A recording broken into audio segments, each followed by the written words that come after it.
E aí, galera, beleza? Vamos para mais uma aulinha aqui de algoritmo na prática, né? E hoje a gente vai falar de laços e repetições. A aula de hoje tem bastante algoritmos aí pra gente treinar, beleza? Então vamos lá. O primeiro algoritmo que a gente vai fazer é uma média aritmética de 50 alunos. Como é que eu faria isso? Né? Até então a gente fez uma média aritmética, né? Mas para uma pessoa, para uma média, para um aluno. E se eu precisar de 50 alunos?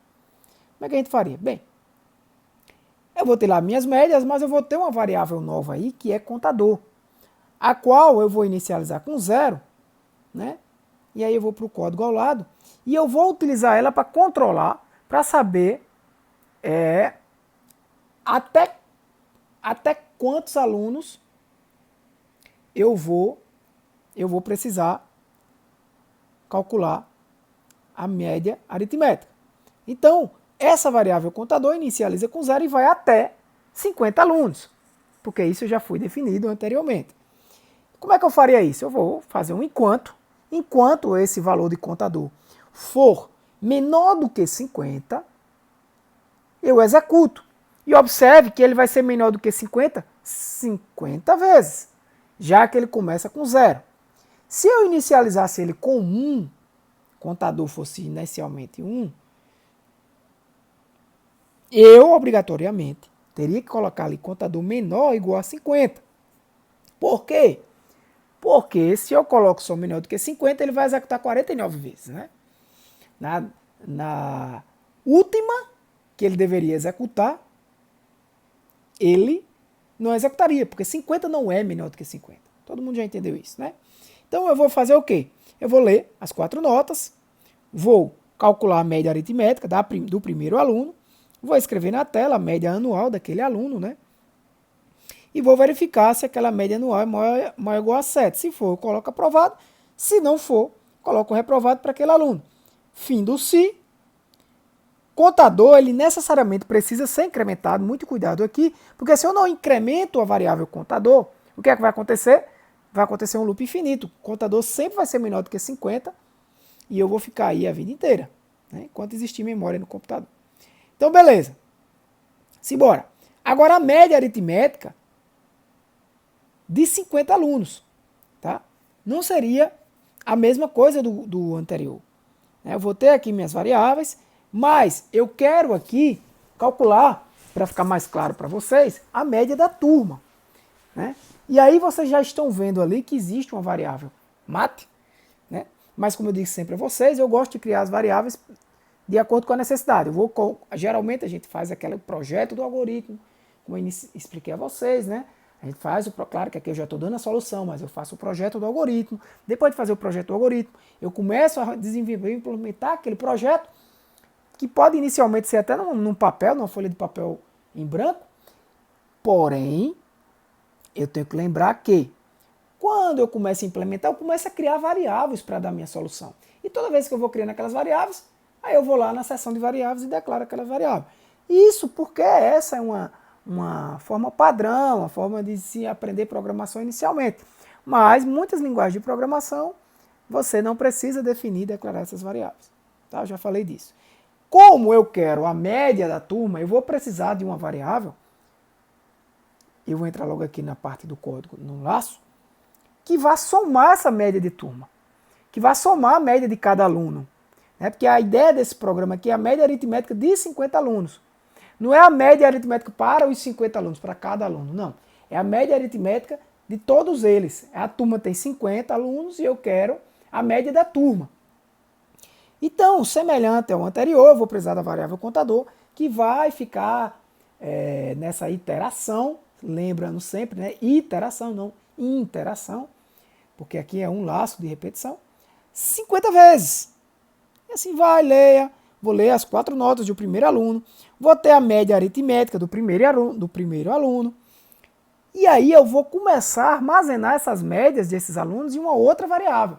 Porque essa outra variável que eu chamei de ACM, ou uma abreviação para acumulador, ela vai estar somando sempre, sempre que você precisar de uma variável que acumule valores de outra variável anterior, valores anteriores de outras variáveis, você vai precisar estar somando essa variável com ela mesma.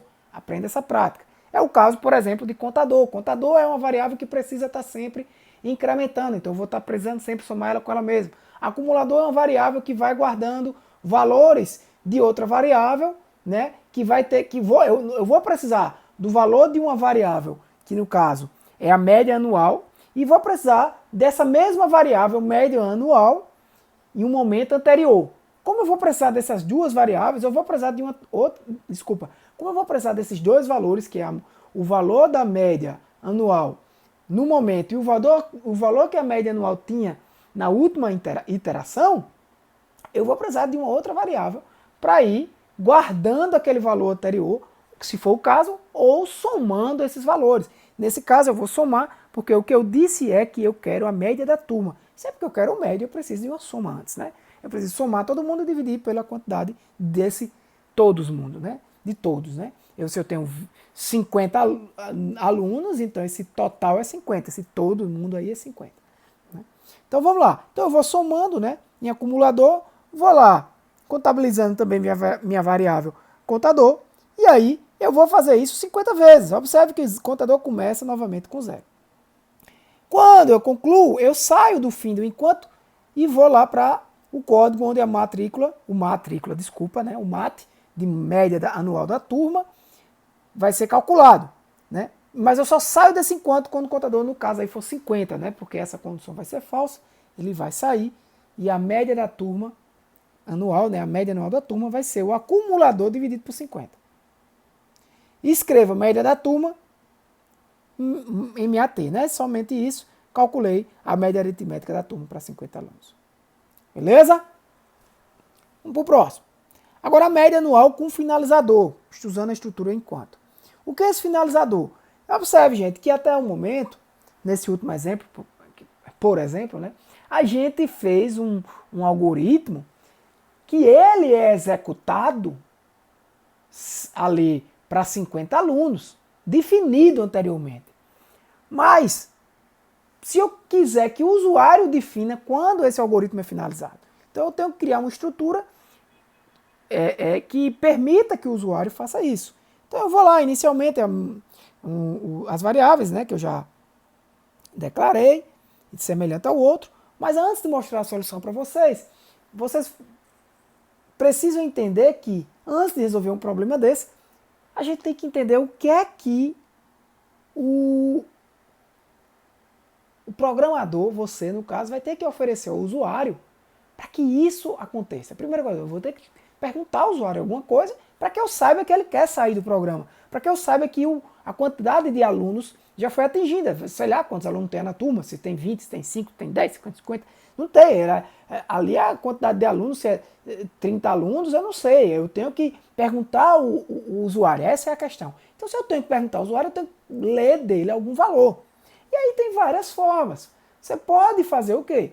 Você pode criar uma variável, não foi nem dessa forma aqui, mas você pode criar uma variável chamada operador ou controle, por exemplo, que você pergunta ao usuário, você deseja sair do programa ou deseja continuar informando a média dos alunos, ou as notas dos alunos?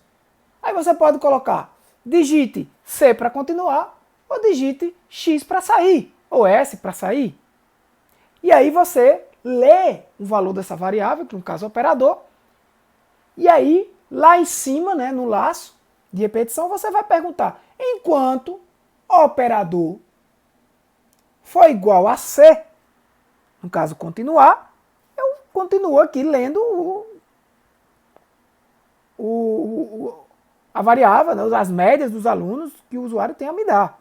Claro que eu tenho que iniciar essa variável operador com C, né, porque eu iniciaria ela com C e eu iria perguntar enquanto o operador for igual a C e o operador inicialmente seria C, seria verdade, ele ia entrar pelo menos uma vez no laço, né, e iria fazer essa questão. Eu poderia também usar um repita, se fosse o caso, a gente tem uma solução também com repita. Ele iria executar a primeira vez, seria interessante o repita, e depois eu iria ler a variável se ele quer usar o operador, se ele quer continuar ou não, qual é o valor da variável operador. E aí eu iria usar. Bem, enquanto o operador for C, eu continuaria ali naquele laço. Quando ele botasse o S, o operador não é mais S, seria falso, ele sairia. Ou usando o repita, eu faria até que o operador seja diferente de C, né? Eu vou, ou de S, né? Eu vou continuando aquilo ali, tá? Nesse caso eu usei o enquanto, tá? E não usei a variável operador, como eu falei para vocês. Aqui foi utilizado o próprio valor da média anual, né? Aí eu disse, informe a média do aluno. Aí eu coloquei, né, um enfeitezinho, contador mais 1. Porque contador é 0 inicialmente, 0 mais 1 é 1, vai aparecer assim na tela. Informe a média do aluno 1. Aqui eu já vou ler a média anual, tá? Não vou precisar fazer aquele cálculo para ficar mais simples. E aí eu digo, se a média for diferente de menos 1, ou seja, seria até interessante aqui eu botar para o usuário, se já tiver acabado, já tiver informado a média de todos os alunos, digite menos 1, né? Poderia fazer isso. Esse menos 1 quer indicar que o usuário deseja sair do programa. Então, se a média anual for diferente de menos 1, então eu vou lá entrar nesse bloco de instruções que vai começar a somar nesse acumulador, como você já sabe, todas as médias de aluno, como a gente já fez no outro, para depois calcular a média da turma.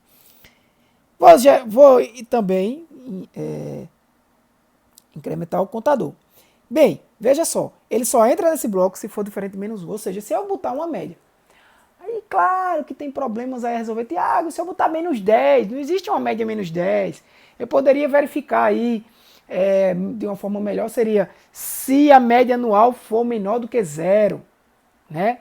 Se for maior do que 0. Né? Uma média anual maior do que 0 e uma média anual menor do que 10. Você poderia mudar aí essa condição, deixar mais corretinha, seria usar assim, né? Você chegaria a dizer, não, se a média anual for maior do que 0 e a média anual for menor ou igual a 10, entre no bloco, porque eu sei que a média está entre 0 e 10. Desculpa, se a média anual for maior do que 0 e menor ou igual a 10. Eu sei que a média anual está naquele intervalo. Então aí eu sei que é uma média válida, né? Eu vou acumular isso numa variável, essa soma dessas médias. Eu inicialmente coloco a CM velho no 0, somo, saio somando. No final eu tenho um total de ACM acumulado e vou para o próximo aluno, né? Contador 2.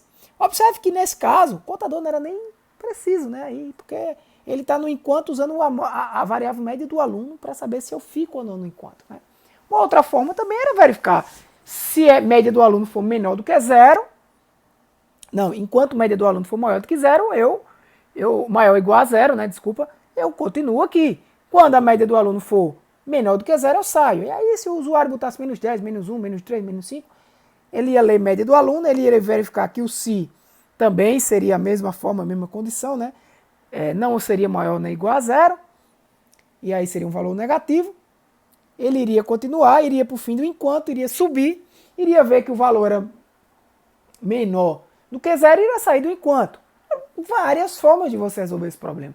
Eu dei a função com o operador, mostrei a função usando o valor menos 1 especificamente, né? Se eu quiser sair do programa, nesse caso seria interessante pedir ao usuário para digite menos 1 se você deseja, se você já tiver concluído, já tiver informado, né, todos os alunos, a média anual de todos os alunos. Ou até mesmo menor do que 0, também funcionaria da mesma forma. Né? Observe que essa condição do se, ele só vai entrar, ele só vai valer se ele for diferente de menos 1. Tá? Então, no final, eu até botei o uso do contador, dei uma justificativa melhor para o uso do contador, é verificar se o contador é maior do que 0, né? Porque é para verificar se pelo menos teve uma média anual ali. E se tiver, aí eu vou calcular a média da turma, que seria o acumulado diferente para o contador. Aí você pode dizer, nesse caso aqui, o contador é a quantidade de vezes. Aí você vai me dizer, Tiago, aí nesse caso aí, eu vou precisar do contador. Né? Eu vou precisar do contador para esse caso aí, mas não no caso do controle. Né? A gente controlou o enquanto sem o contador. Por que isso? Eu quis mostrar a você que você tem várias formas de resolver esse mesmo problema. Tá? Poderia também usar uma outra variável só para somar a quantidade de alunos. Porque aqui eu chamei contador, talvez ficasse mais interessante chamar contador de alunos para ficar mais claro. Tá? E aí eu vou escrever a média da turma. Beleza? Muito simples. Claro, se não, né, a gente ainda tem uma informação que seria, se não, a nenhuma média válida foi fornecida. Vai aparecer essa mensagem se o contador for, no caso, zero, né? Porque zero não seria maior do que zero. Vamos lá, tem muitos algoritmos para frente ainda. Média aritmética de um conjunto de números pares. Bem, como é que eu sei que um número é par? Bem, um número é par. Quais são os números pares? 2, 4, 6, 8, 10. Como é que eu sei isso? Bem, toda divisão de número par por 2 tem resto zero. Eu já sei dessa propriedade. 2 dividido por 2 é 1, tem resto zero. 4 dividido por 2 é 2, tem resto zero. 6 dividido por 2 é 3, desculpa, tem resto zero. 8 dividido por 2 é 4, tem resto zero. 10 dividido por 2 é 5, tem resto zero. Ou seja, zero sempre. Então, uma das coisas que eu preciso saber para esse problema é que toda divisão por 2 que dá resto zero indica que esse número é par. Então, beleza. Então, como é que eu faço a média de números pares? Primeira coisa, eu vou verificar se esse número que eu informei é par. Então, eu vou lá. Não vou nem falar dessas variáveis ainda. Depois a gente vai ver a necessidade de cada uma e vai ver por que elas foram inicializadas com esses valores. Então, primeira coisa, eu vou fazer o seguinte. A minha condição para continuar perguntando ao usuário é que, enquanto um número n aí, um n, seja diferente de zero. Então, eu já preciso de uma variável chamada n. Eu vou lá na seção de variáveis e declaro aquele n ali do tipo inteiro. Né? Então, enquanto o n for diferente de zero, eu vou pedir para o usuário informar um número que seja par. E eu vou ler esse número. Leio. Beleza. Mas aí eu tenho que entender que o usuário pode mentir para mim ou pode se enganar. Eu não posso acreditar que o usuário necessariamente vai me desejar um número par.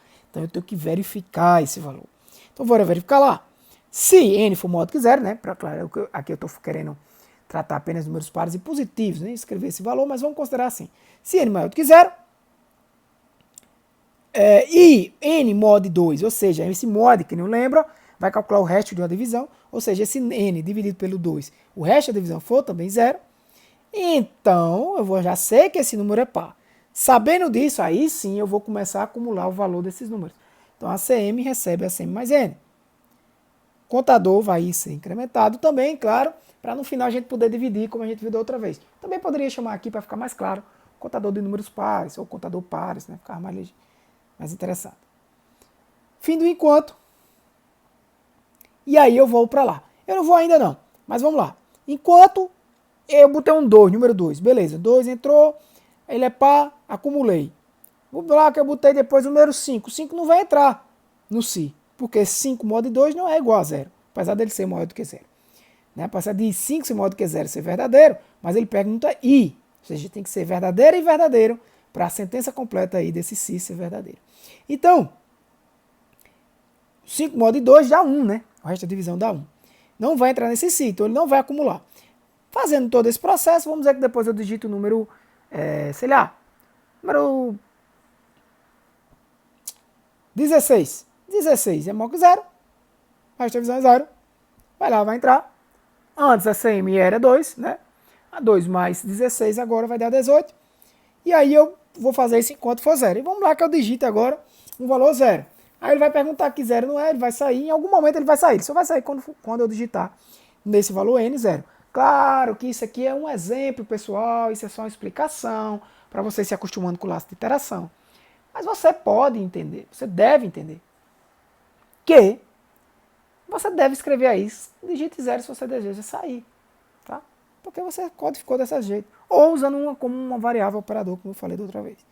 Então lá, saindo do laço de iteração, eu volto lá para o código, do outro lado, né? E vejo que se contador é maior do que zero, é porque teve, né? Teve algum número acumulado e a média, aí eu vou lá declarar essa média, que tem que ser real, né? Porque a média pode ser um número fracionário, vai ser a CM dividido por contador.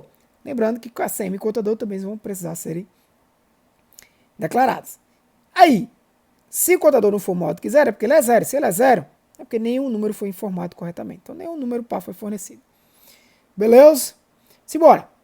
Algoritmo 22, média anual. A mesma coisa, só que agora usando o repita. Observe a estrutura.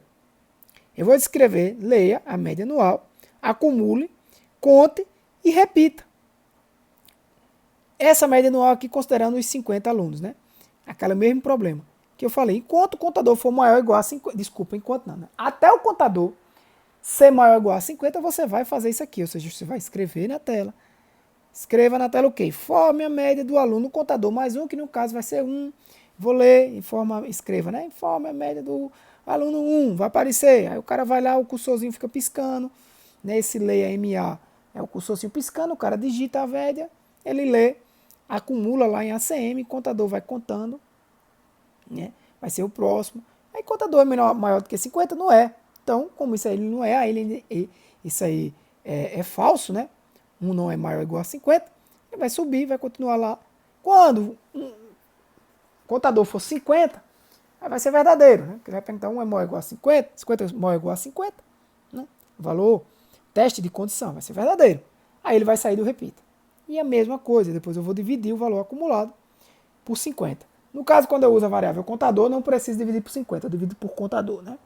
O mesmo problema, a gente escreva, média da turma, mate. Agora, eu quero fazer um algoritmo, veja bem, que eu vou descobrir um número, tá? Eu vou descobrir um número. Digamos que eu tenho um número e eu quero descobrir que número é esse que eu tenho escondido, tá? Então, vou ler esse número. Claro, que aí eu botei ler o número, é como se eu tivesse aí que ter dois usuários, né? Um usuário iria primeiro digitar que número é esse, tem que declarar essa variável número, e o outro usuário iria dar o chute para adivinhar. Mas é óbvio que uma forma interessante de você fazer isso é utilizando aí um valor já fixo, né, para número, dizendo que o número recebe um certo valor e fazer com que o usuário adivinhe. Ou até um valor aleatório, né? Você criar desculpa, eu não vou falar em função ainda, não cheguei nesse assunto, mas criar um algoritmo que possa retornar um valor aleatório, isso é muito possível, tá? E não é difícil de fazer. Então vamos lá, então repita, dê um chute, vai aparecer na tela, dê um chute. Qual número que você acha que é? Aí você vai ler a variável chute. Já temos que ter uma outra variável inteira. E tentativa vai ser tentativa mais 1. Ou seja, quer dizer o quê? Já desce uma tentativa. Ele vai perguntar, chute é maior do que número?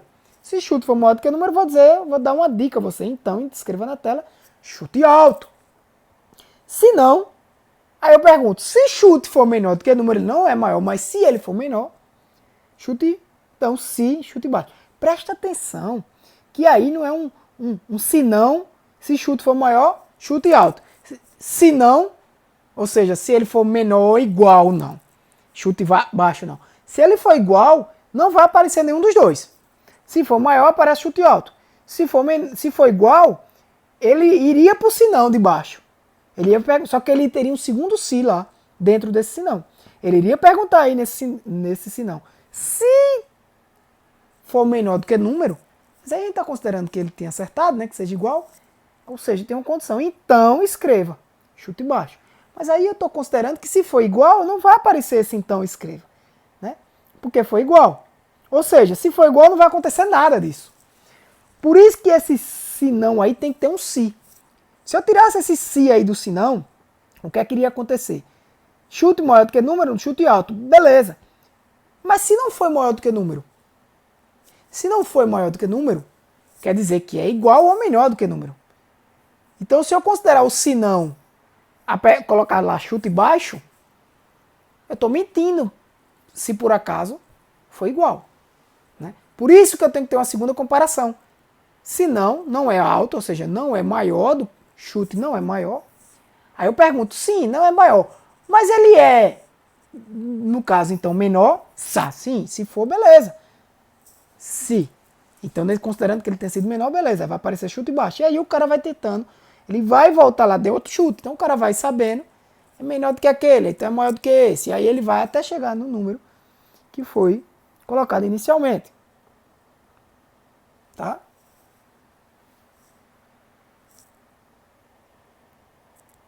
Ou seja, até chute ser igual a número. Ou número ser igual a chute. Porque se ele fosse iguais ali, né, enquanto ele não é igual, vai ficar aparecendo chute alto, chute baixo, chute baixo, chute baixo, chute alto, dependendo do número. O que acontece então quando ele é igual? Quando ele for igual, nenhuma estrutura dessa dentro do si, né, vai acontecer. Mas aí no repita ele vai fazer, repita até que seja igual. O que é que vai acontecer quando for igual? Ele vai sair desse repita. ele vai sair. E aí, como ele vai sair, vai escrever, você chutou certo na tarará tentativa. Quantas tentativas você deu? Aí, fim do programa. Algoritmo 24, repita usando escolha. Eu não vou falar dessas variáveis ainda, porque eu vou falar quando eu estiver utilizando elas aqui. Fica mais fácil de vocês entenderem. Esse software, né, é um software, faz o quê? Ele vai ler o tipo de vinho, você vai escrever um tipo de vinho, e ele vai dizer, de acordo com o valor de uma variável tipo de vinho, ele vai, na verdade, contar quantos tipos de vinho daquele tipo tem. Ele vai ler um tipo de vinho, uma variável tipo de vinho que é do tipo vinho, caractere. Então, se eu já vou ler uma variável do tipo vinho, caractere. Já só explicando a vocês, né? Aqui eu não dei o enunciado do problema, mas o enunciado desse problema é simplesmente para você verificar, tá? Quantos vinhos existem de cada tipo, de acordo com o que o usuário vai informar. Então, se o usuário coloca aqui um tipo de vinho, é um tipo de vinho T, eu considero que é do vinho tinto. B, branco, e R, rosé. Claro que seria interessante em um softwarezinho aqui, se eu fosse pedir um exercício desse, que você colocasse lá escreva. Digite o tipo de vinho, considere T para tinto, né? Coloca lá o T entre aspas, todo isso escrito para o usuário ficar entendendo. Isso é uma boa forma de interagir aí, né, com o usuário. E aí o usuário vai colocar o tipo. Digamos que ele coloque T. Caso ele coloque T, você vai colocar CT recebe CT mais 1. O que é CT? CT é contador de T, contador de tintos, né? Poderia chamar contador de tintos, C tintos, do jeito que você quiser colocar. Então eu já vou ter que declarar essa variável. Então já declarei ela lá como um inteiro, né? E vou fazendo do mesmo jeito. Caso B, caso R. Se não for nenhum desses três, ele não vai fazer nada. Se você colocar qualquer outra coisa que não seja TB ou R, ele não vai fazer nada. E depois ele vai contar quantos vinhos você teve, tá? E ele vai fazer isso até que vinho seja F, tipo vinho seja F. Mas um detalhe, um problema eu não coloquei aqui para não ficar muito grande no exemplo. Se eu fosse pedir para vocês fazerem esse problema, vocês deveriam escrever na tela do software, né? Informe F, se você deseja concluir, se já concluiu, ou se você deseja terminar o programa, enfim. Você deveria dizer isso. Porque na hora que ele informar F, né? Na hora de que tipo vinho for um F, ele vai olhar lá, escolha tipo vinho, não existe F, fim de escolha, vai contar mais um vinho e vai ver que é F e vai sair do laço. Tá? E aí eu tenho um desconto para tipo contador de tipo de vinho. Porque observe que eu estou aí contando quantos vinhos eu tenho de cada tipo e eu estou contando quantos vinhos eu tenho no total. Então aí eu vou precisar criar também essa variável conta e vinho. Por que esse desconto, gente? Porque preste atenção. Na última escolha, tipo vinho, talvez você não botasse esse desconto, você ia ver um problema depois.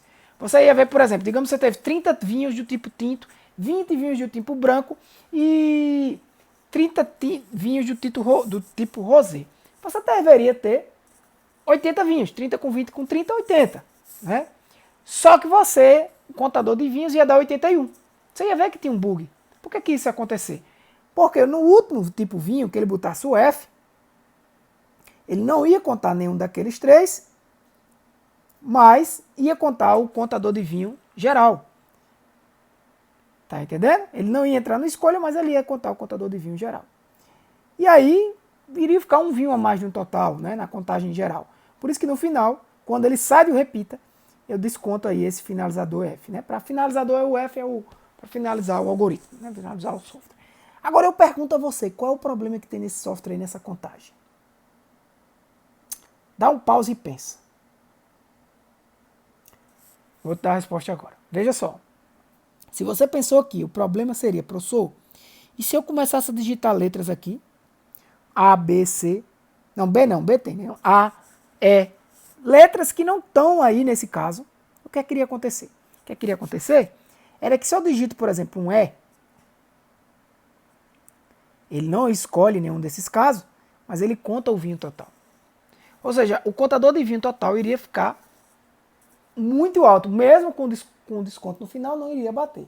Então, uma outra forma também de você contar o vinho total, né? Porque digamos que o seu usuário pediu, eu quero que conte, de acordo com o que o usuário informar, a quantidade de vinho de cada tipo e conte a quantidade total. Então, você poderia simplesmente também só somar as três variáveis, CT, CB e CR no final, que daria no mesmo. Então, e colocar essa variável dentro da variável conta e vinho, né? Essa soma. Daria no mesmo. E resolveria esse problema aí que eu acabei de falar. Então eu verificaria se o contador de vinho é maior do que zero. Se for, eu vou ver o percentual de cada um dos vinhos, que é isso que ele quer. Quer saber qual é o percentual, na verdade, de cada vinho. Como é que eu calculo o percentual, gente? Percentual é o quê? Quando eu digo 50%, é 50 dividido por 100. Então como é que eu calculo o percentual? É só eu pegar e saber quanto eu tenho daquele tipo de vinho no total. Ou seja, quanto eu tenho daquele tipo de vinho no total é dividir o quanto eu tenho daquele tipo de vinho por a quantidade de vinho total. Por exemplo, se eu tiver 10 e tiver 100 vinhos no total, eu vou ter 10%. Não é isso? Se de 100 vinhos eu tenho 10 tintos, eu não tenho 10 por 100. Né? Então eu posso dizer que eu tenho 10% de vinho tinto, ou 0,1. Então é só eu dividir o que eu tenho daquilo ali pelo total.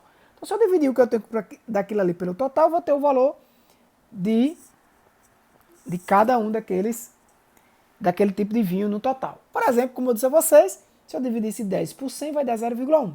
Só que eu quero a resposta em percentual. Eu não quero que apareça 0,1%. Eu quero que apareça 10%. Então, para isso, eu multiplico, no caso aí, para o final, por 100. Por isso que é multiplicado por 100. Né? Porque 0,1 por 100 dá 10. Né?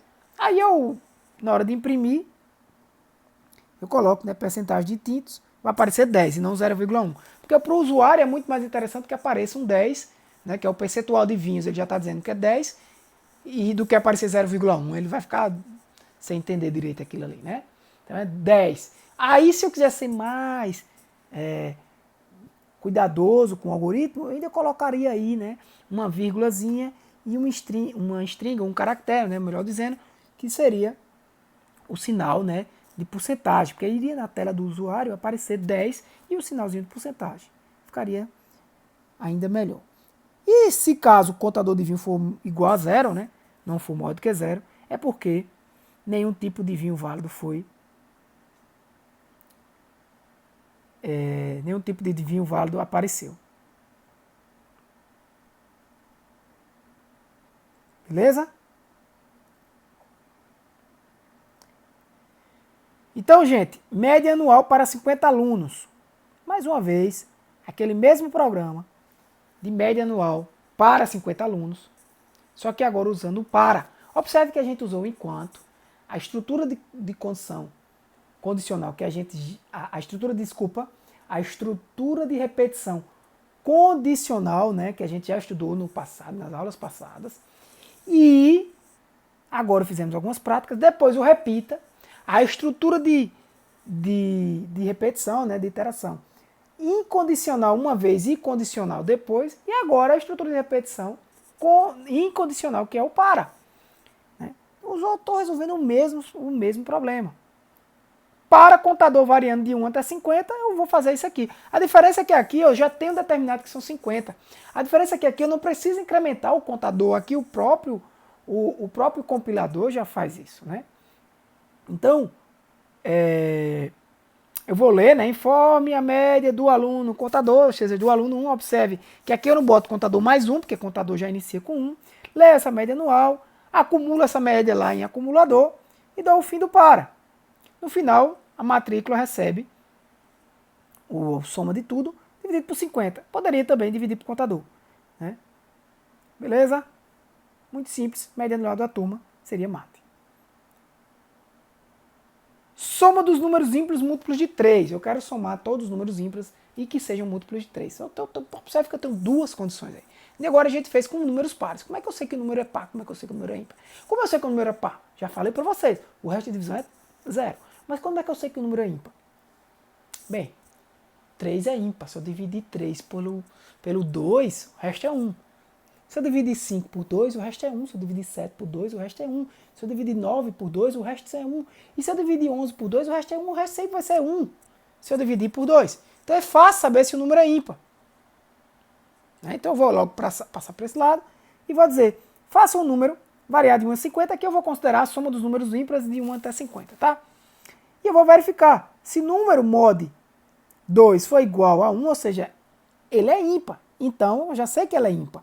Agora eu preciso saber se ele é múltiplo de 3. Bem, para o número ser múltiplo de 3, isso quer dizer que ele dividido por 3, o resto é 0. E é isso que está representado aí. Se número mod de 3, o resto é 0. Então, se essas duas coisas acontecerem, observe que para aparecer na tela, para essa soma aí, soma de ímpares acontecer, só vai acontecer se número mod de 3 for igual a 0. E também, para esse se acontecer, o primeiro se tem que acontecer. Então, a primeira condição também tem que acontecer, que seria o número ser ímpar. Então, primeiro eu tenho que ver que o número é ímpar. Um número sendo ímpar, uma vez o número sendo ímpar, eu vou verificar se ele é múltiplo de 3. Porque, por exemplo, eu poderia ter o 5. O 5 ele passaria pelo primeiro si, porque o 5 mod 2 dá 1. Perfeito. Quando ele chegasse no segundo, 5 mod 3 não é 0.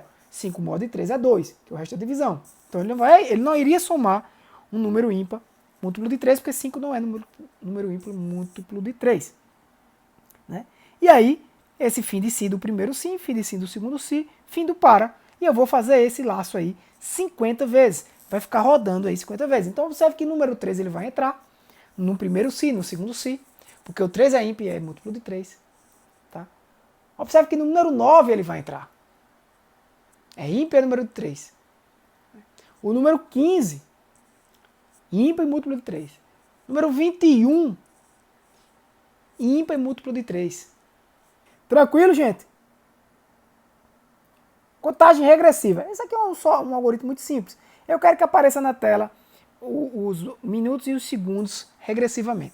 Então eu começo lá, escreva 10, né? 10 horas. Aí eu digo minutos, já tenho que declarar essa variável, vai ser decrementado de 9 até 0. Né? E o passo é menos 1, ou seja, de menos 1 em menos 1. Só que antes, eu quero também que os segundos sejam. Então eu vou de 59 até 0. De menos 1 em menos 1. Então eu vou na tela e escrevo minutos, que no caso vai ser 9, inicialmente, né, aí, e segundos, que vai ser 59. Observe que esse primeiro para vai executar, né, até 0. Vai executar 59, 58, 57, 56, 55, 54, 53, 52 e assim vai. Vai executar até o 0 e vai aparecer na tela o quê? 959, 958, 957, 956, 955, 954, 953 e assim vai. 952 em diante. Quando esse para concluir, ele vai para o para de cima e vai para o 8. E assim continua o para de baixo, ou seja, são dois laços de repetição aí. Tá? Isso é o tipo de código, tá, gente, que deixa um software mais lento. Quanto mais laço de repetição dentro de um algoritmo, mais complexo fica esse algoritmo e normalmente mais lento. Já perto de concluir, vamos fazer aqui um algoritmo para calcular a tabuada do 5. Olha como é simples. Eu vou dizer, eu quero multiplicar o 5 por 10 números. Né? Então eu inicio o contador de 1 até 10. Né? Eu inicio o contador com 1 e eu quero multiplicar o 5 por 1, por 2, por 3, por 4, por 5, por 6, por 7, por 8, por 9, por 10.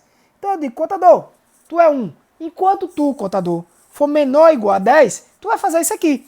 Então eu vou dizer, escreva contador, né, vezes 5, né, como se fosse aí contador, que no caso contador inicialmente 1. Esse contador aí é a variável, né, 1. Tem uma vírgulazinha aí, né. Então, vai aparecer na tela x5, né, vezes 5 igual para aparecer para o usuário, né, bonitinho. Contador vezes 5. É simples, né? E aí o incremento do contador vai ser 2 e assim vai. Muito simples. Eu posso fazer o mesmo problema usando o repita. Eu vou aparecer na tela, repita, contador que inicialmente é 1, x5, né, vezes 5 igual, contador vezes 5. E assim, ele vai dizer, contador agora é 2, só que a diferença é como eu vou tratar esse laço de repetição. Vou dizer, contador, faça isso até que o contador seja maior do que 10. Quando o contador for 11, ele para de fazer. E aqui, usando o para, eu vou dizer, faça o contador de 1 até 10. Não precisa incrementar a variável contador, porque ela já é auto-incrementável aí. E vou aparecer contador x5, né, contador vezes 5, igual a contador vezes 5. No caso, 1 vezes 5. Depois vai ficar 2 vezes 5, 3 vezes 5, 4 vezes 5. Até o contador ser 10. Beleza? E agora, o mesmo problema que eu vou mostrar para vocês, só que considerando aqui qualquer número, não necessariamente 5. E aí eu vou ter que voltar a fazer aquele tipo de tratamento. Enquanto uma certa variável não acontecer, aí você pode trabalhar com um operador, uma variável para o operador não tiver um certo valor. Aqui, para simplificar, para o código não ficar muito grande, eu coloquei enquanto for diferente de menos 1. E aí, então, enquanto for diferente de menos 1, o contador é 1. Aí eu tenho um outro enquanto aí dentro, né? E aí eu vou dizer, enquanto o n for menor ou igual a 10, né? Eu vou fazendo isso aqui. Observe que contador inicialmente é 1, vai aparecer contador vezes n é igual a contador vezes n, né? O asterisco aí é a multiplicação de fato. Contador incrementado, no caso aí,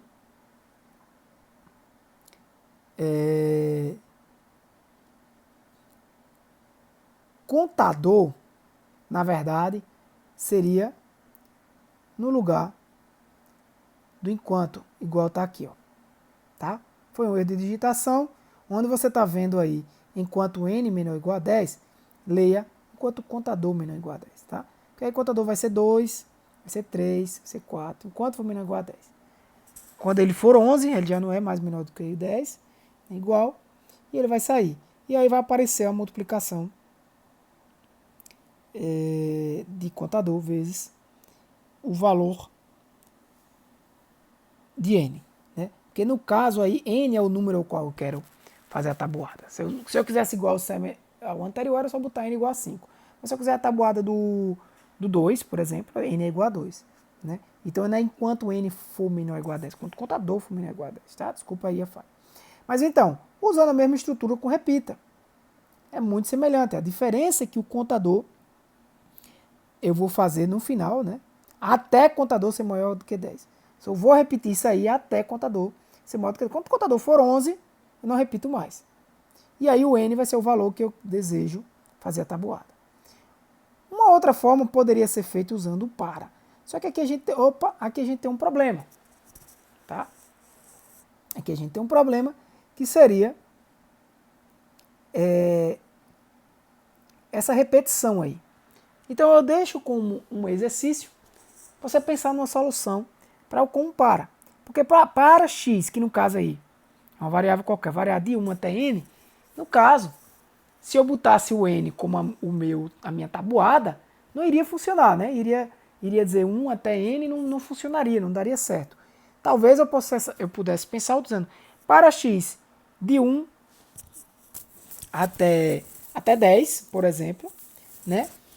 Faça, não vai precisar ter um contador, e aí eu iria multiplicar o valor de n, que no caso seria o valor ao qual eu quero criar a tabuada, vezes x.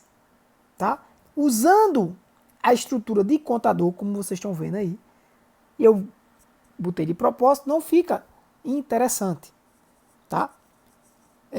Tentem verificar a diferença dessas três soluções para que na aula síncrona a gente possa debater. Tá? E aí eu deixo como um exercício para vocês. Tranquilo? Mas mostrando que essa solução do meio, ela torna-se a mais legível. E a solução da ponta, do jeito que está, não funciona. Tranquilo? Como eu poderia resolver ela? Tá? Mas a melhor seria a solução do meio, a forma de fica mais legível. Na minha opinião, fica mais legível do que a de solução usando o enquanto. Beleza? E aí tente fazer isso aí usando uma variável operador que vai verificar se o usuário deseja ou não sair do programa. Tá? Se ele quer fazer a tabuada do 2, depois ele quer fazer a tabuada do 3, do 4, do 5 e quer que seja apresentado na tela. Claro que isso são algoritmos, gente, sem muito assim. Para que eu vou fazer isso de tabuada, um algoritmo para calcular a tabuada? A ideia aqui não é que você saiba fazer um algoritmo para calcular a tabuada. A ideia aqui é que você saiba trabalhar com essas estruturas de controle, tá?